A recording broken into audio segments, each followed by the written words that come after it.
संजय की वजह से अभिरा की ज़िंदगी में आएगा फिर एक बार तूफान। जैसे कि संजय स्टार प्लस के मोस्ट पॉपुलर शो ये रिश्ता क्या कहलाता है कि अपकमिंग एपिसोड में हम सभी को देखने को मिलेगा कि संजय के हाथ लग जाता है मनीष गोयनका का बनाया हुआ डॉक्यूमेंट्स, जिसमें साफ साफ लिखा होता है कि गोयनका की जो आधी प्रॉपर्टी अभिरा के नाम और आधी के रूही के नाम की गई होती है। जहां संजय पूरा पेपर पढ़ने के बाद हंसते हुए कहता है कि अब मैं अभिरा को सबक सिखाऊंगा। और वहीं जैसा कि विद्या रूही की फ्रेगनेंसी से बहुत खुश होती है और अभिरा को रूही के करीब भी नहीं जाने देती और सख्त हिदायत दे देती है कि रूही से दूर ही रहना। जिस तरह से अभिरा के साथ विद्या का बिहेवियर है वो रूही को भी देखकर बिल्कुल अच्छा नहीं लगता और रूही अभिरा से कहती है कि हम दोनों अपने पूरे पुराने गिले शिकवे मिटाकर बहनों की तरह रह सकते हैं क्या। जहां अभिरा बहुत खुश होती है और रूही को गले लगा लेती है और कहती है कि रूही, मैं तुम्हें बहुत खुश देखना चाहती हूँ, लेकिन माँ मुझे तुम्हारे करीब भी आने नहीं दे रही हैं।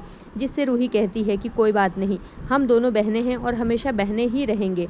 और ये सुन रूही और अभिरा एक दूसरे के गले लग जाती हैं। इधर संजय उन दोनों को गले लगता हुआ देखता है, लेकिन वो सोच लेता है कि अब तो इस घर में कलेश करवा कर ही रहेगा, इसलिए वो परिवार वालों के सामने वो डॉक्यूमेंट पढ़कर सुना देता है, जिसमें रूही के होश उड़ जाते हैं क्योंकि रूही ऐसा बिल्कुल भी नहीं चाहती थी कि वीनानु अभिरा से बात भी करे, लेकिन ये तो प्रॉपर्टी की बात हो गई। वहीं संजय इतने पर ही नहीं रुकता, वो ये भी बता देता है कि अभिरा तुम्हारे माँ के कातिल की बेटी है, यानी अक्षरा शर्मा की बेटी है। ये सुनने के बाद रूही को अभिरा से नफरत होने लगेगी। जी हाँ दोस्तों, अब आगे के एपिसोड में देखना खास होगा कि फिर एक बार रूही और अभिरा के बीच में दरार आती हुई दिखाई देंगी और वजह बनेंगे संजय फूफा शाह। अब आगे लेटेस्ट धमाकेदार अपडेट्स के लिए जुड़े रहें।